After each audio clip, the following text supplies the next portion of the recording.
MEDEC, una empresa que se preocupa por brindar servicio integral de medicina prepagada con calidad y excelencia. Contamos con personal lleno de talento, lleno de vocación. Cumplimos expectativas ofreciendo los servicios de acuerdo a tus necesidades. Contigo desde 1997. MEDEC te cuida de verdad.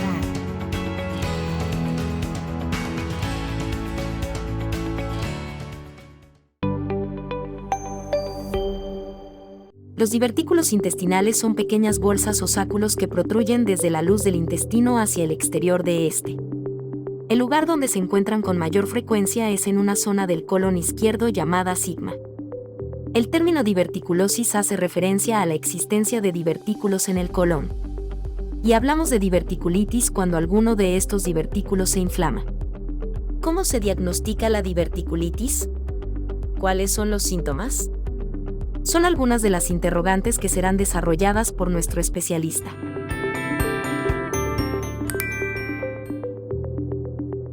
Dr. Francisco Abarca Rendón, cirujano general y coloproctólogo. Experto en el tratamiento quirúrgico y no quirúrgico de las enfermedades del colon, recto y ano. Graduado de la Universidad Católica de Santiago de Guayaquil, con un postgrado en cirugía general en el Hospital Luis Bernaza, Guayaquil, Ecuador. Subespecialidad en coloproctología en el Hospital Civil de Guadalajara, Dr. Juan I. Menchaca, en Guadalajara, México. Miembro y Fellow de la American Society of Colon y Rectal Surgeons. Pertenece al Departamento de Cirugía del Omni Hospital. Jefe del Servicio de Heridas y Ostomias del Omni Hospital. Primer médico ecuatoriano en realizar el programa International Colon y Rectal Surgery en la Clínica Mayo en Rochester, Minnesota. Buenas noches a todos los espectadores que se están uniendo al webinar MEDEC. Soy el Dr. Francisco Abarca Rendón, cirujano general y coloproctólogo. El día de hoy vamos a hablar sobre diverticulitis aguda y cáncer de colon. Bienvenidos a todos.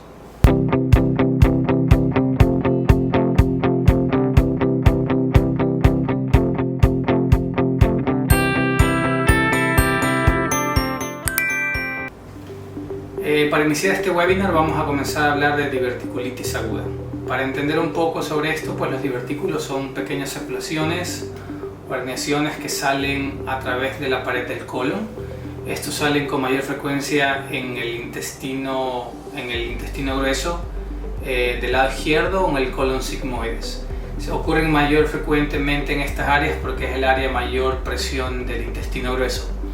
Los divertículos pueden originar dos patologías. Los divertículos cuando sangran se llama diverticulosis y este sangrado por lo general es un sangrado espontáneo, se produce en los pacientes por mayores de 70 años.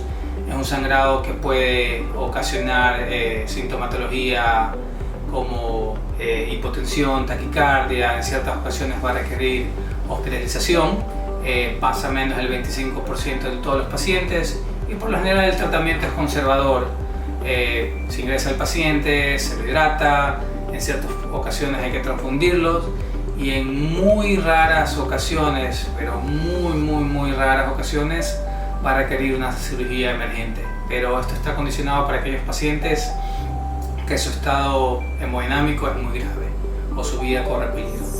Y la otra parte de estos divertículos son cuando se inflaman, y cuando se inflaman se llama diverticulitis aguda. La diverticulitis aguda se puede presentar de forma espontánea, mayor frecuentemente se presenta en pacientes por arriba de los 45 años. Los síntomas más comunes de la diverticulitis aguda son dolor en el abdomen izquierdo, sobre todo en la fosa iliaca izquierda, fiebre con la diverticulitis puede ser moderada. Aquellos pacientes que se realizan exámenes de sangre pueden tener leucocitosis. La diverticulitis se puede clasificar de diverticulitis simple a complicada.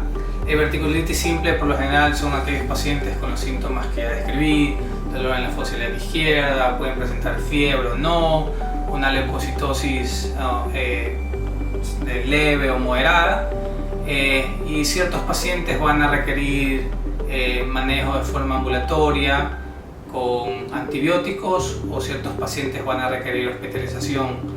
El tratamiento para esta diverticulitis simple va a ser descanso intestinal o dejar al paciente en ayunas, hidratación, y ciertos pacientes van a requerir antibióticos por vía intravenosa. Pero aquellos pacientes pueden presentarse con diverticulitis complicada. Ciertos pacientes pueden presentarse con perforación, una perforación contenida, que también puede ser manejada de forma conservadora, a una perforación mucho más grave con peritonitis. Aquellos pacientes van a requerir un tratamiento quirúrgico emergente. Hay ciertos pacientes que se presentan con abscesos intraabdominales, estenosis o estrechez del colon por la inflamación severa, o comunicaciones entre otros órganos, y esto se denomina fístulas. Puede comunicarse con la vejiga, esto se denomina fístula colovesical, puede comunicarse con la vagina, causar una fístula colovaginal, o con el útero o el colon con el intestino, y etcétera, etcétera. El tratamiento va a depender de la severidad de los síntomas. Si el paciente obviamente llega con una diverticulitis complicada y está con una peritonitis, evidentemente tiene que ser llevado a quirófano para realizar una cirugía. Pero si el paciente llega a presentarse con complicaciones como abscesos, estrechez, estenosis o comunicaciones entre otros órganos, se lo puede manejar de forma conservadora, de manera inicial, con antibióticos. Aquellos pacientes que presentan abscesos se les puede colocar drenajes percutáneos.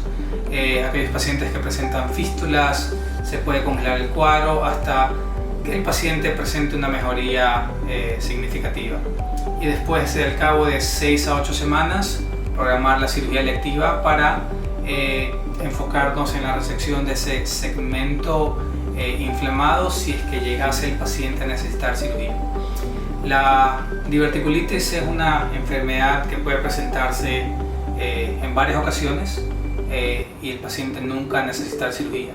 Pero a veces solo basta con un episodio de diverticulitis, puede llegar a ser tan severo que ese paciente puede llegar a necesitar cirugía de urgencias o realizar una colectomía para aliviar los síntomas en el caso de llegar a ser peritonitis.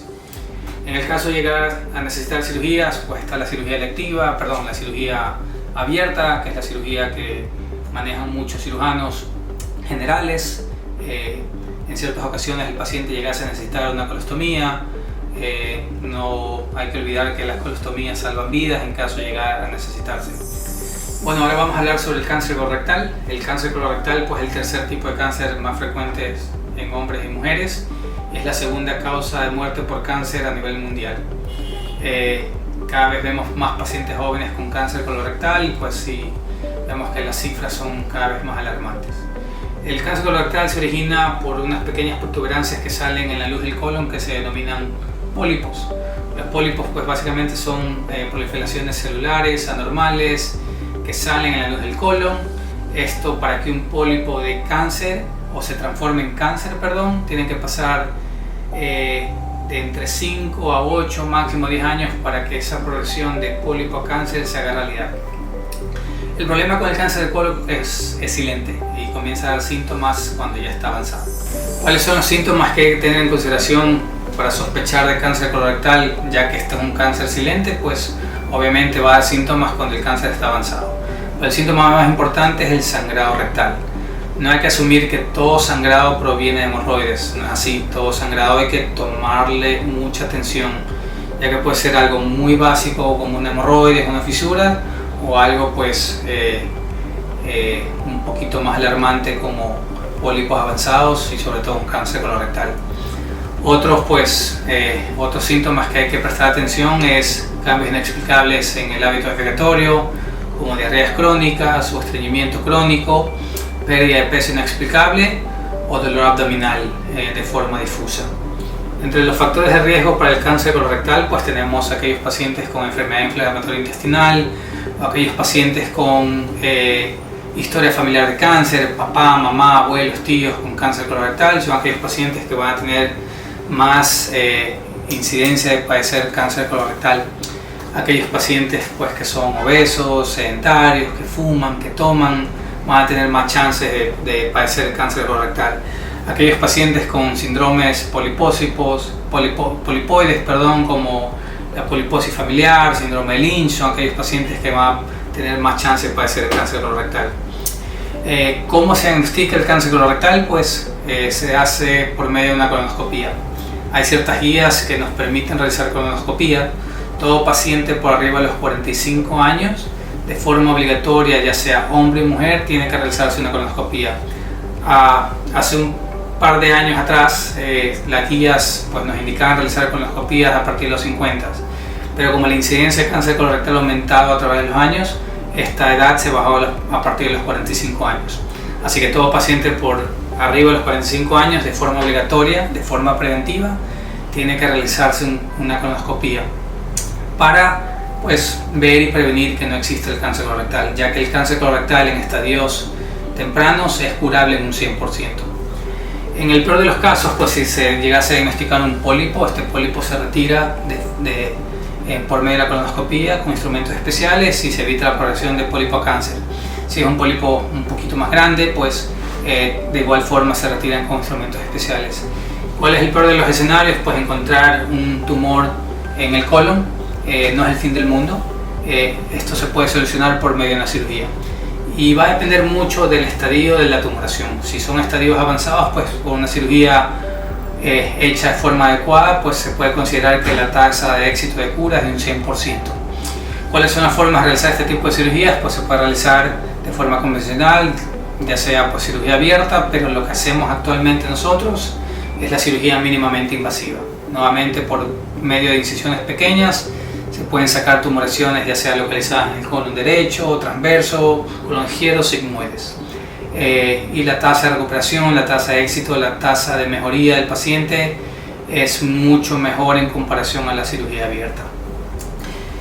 Por otro lado, el cáncer de recto es la parte más distal del colon, pero su manejo va a ser muy diferente al cáncer de colon.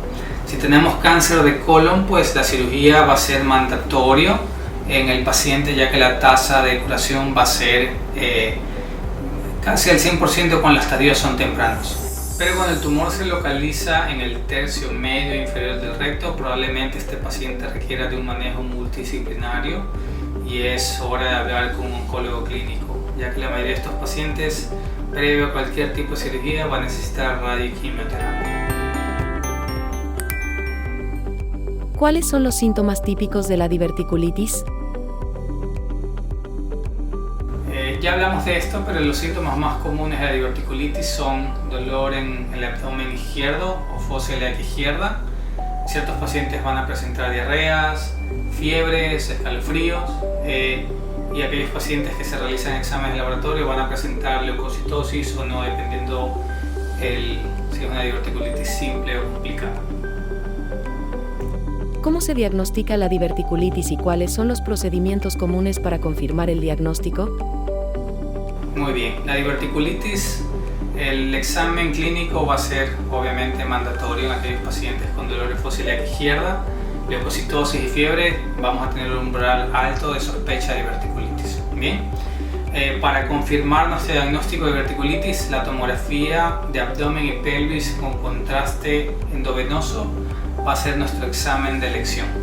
Ahí vamos a ver los cambios inflamatorios en el colon, si existe o no líquido libre, si existe o no perforaciones, si existen o no comunicaciones con otros órganos o si existen o no abscesos. Una vez que pasa el proceso inflamatorio de la diverticulitis, hay que esperar aproximadamente entre 6 a 8 semanas para poder realizar una colonoscopia, porque si la realizamos antes existe riesgo de que el paciente se perfore por el grado inflamatorio de la diverticulitis. Esto nos permite diagnosticar pues, si realmente es un proceso inflamatorio relacionado a la diverticulitis, y lo más importante que hay que hacer es obviamente descartar que no sea un proceso neoplásico como un cáncer. ¿Cuáles son las opciones de tratamiento para la diverticulitis y cómo se decide cuál es la mejor opción para un paciente en particular? Esa es una muy buena pregunta. Eso va a depender si es que es una diverticulitis simple versus complicada. Si es una diverticulitis simple, hay ciertos pacientes que presentan pues, síntomas muy básicos, únicamente dolor, se hacen tomografías y vemos un grado de inflamación muy leve. Si el paciente no tiene leucocitosis o elevación de los glóbulos blancos, son pacientes que se los puede manejar de forma ambulatoria con antibióticos por vía oral. Aquellos pacientes que presentan una diverticulitis simple pero con leucocitosis, mayor dolor, vamos a recomendar la hospitalización. Vamos a iniciar antibióticos de forma endovenosa hidratación por la vena. En ciertos pacientes pues hay que dejarlos en ayuno por ciertos días y vemos un cambio entre las primeras 48 o 72 horas. Si el paciente evoluciona de forma favorable, va a ser dado de alta el tercer o cuarto día, siempre y cuando no tenga fiebres, el dolor esté controlado y no tenga leucocitosis. Va a complementar su tratamiento con antibióticos por un par de días más y lo vamos a ver posteriormente en nuestra consulta después de 2 semanas si es que no existe ninguna complicación. Para aquellos pacientes con diverticulitis complicadas va a depender del tipo de complicación. Si tiene una perforación o peritonitis, obviamente va a requerir un procedimiento quirúrgico de forma emergente. Si tienen abscesos, se los puede tratar, ya sea, depende del tamaño del absceso, si es menor de 4 centímetros, estos abscesos se pueden resolver con antibióticos por vía endovenosa. Si son abscesos mayores de 4 o 5 centímetros, podemos hablar con el radiólogo para que ellos realicen un drenaje percutáneo, o en ciertos pacientes van a requerir pues drenaje por vía laparoscópica. O ciertos pacientes también van a requerir resección si es que el absceso pues no se puede resolver por ninguna de las 2 vías descritas previamente. Si existen comunicaciones a otros órganos, pues básicamente hay que esperar que la inflamación y la infección ceda y programar de forma electiva para tener resultados más óptimos para el paciente y que no existan complicaciones.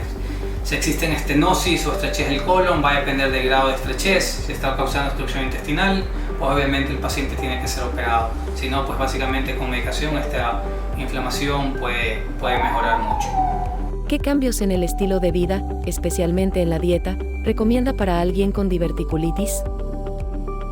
Muy bien, pues para prevenir tener diverticulitis o divertículos a futuro, pues recomendamos básicamente pues una dieta rica en fibra, hacer ejercicios, bajar de peso, dejar de fumar, dejar de tomar alcohol, tener una vida activa en el gimnasio y consumir 30-40 gramos de fibra al día. Está comprobado científicamente que todas estas recomendaciones pues mejoran mucho y previenen los episodios de padecer de divertículos o padecer de diverticulitis. ¿Cuáles son los métodos de detección del cáncer de colon? Entre los métodos de detección para el cáncer colorectal tenemos un método súper sencillo que es básicamente evaluar la sangre oculta en las heces. El paciente va con una muestra de popó al laboratorio y el laboratorista evalúa la presencia de sangre en las heces o no. Si sale positiva, pues el siguiente paso es realizar una colonoscopia. Obviamente tenemos el gold standard que es la colonoscopia a partir de los 45 años, pero para aquellos pacientes o ciertos pacientes que tienen miedo a realizarse colonoscopia existe un estudio que se llama Colotac, que es básicamente realizar una colonoscopia virtual por medio de una tomografía y nos permite localizar pólipos de 3, 6, 9 milímetros. Pero si estos pólipos salen positivos en la Colotac, el siguiente paso es realizar una colonoscopia independientemente o no. Bueno, y para terminar queremos agradecer a todos los que se conectaron en este webinar el día de hoy, agradecer a MEDEC por la apertura y por la invitación. Estamos muy agradecidos con MEDEC, a todos aquellos que se conectaron y escribieron sus preguntas. Esperamos haber contestado y aclarado todas sus dudas. Y no olvidar pues que realizarse una colonoscopia puede salvar tu vida.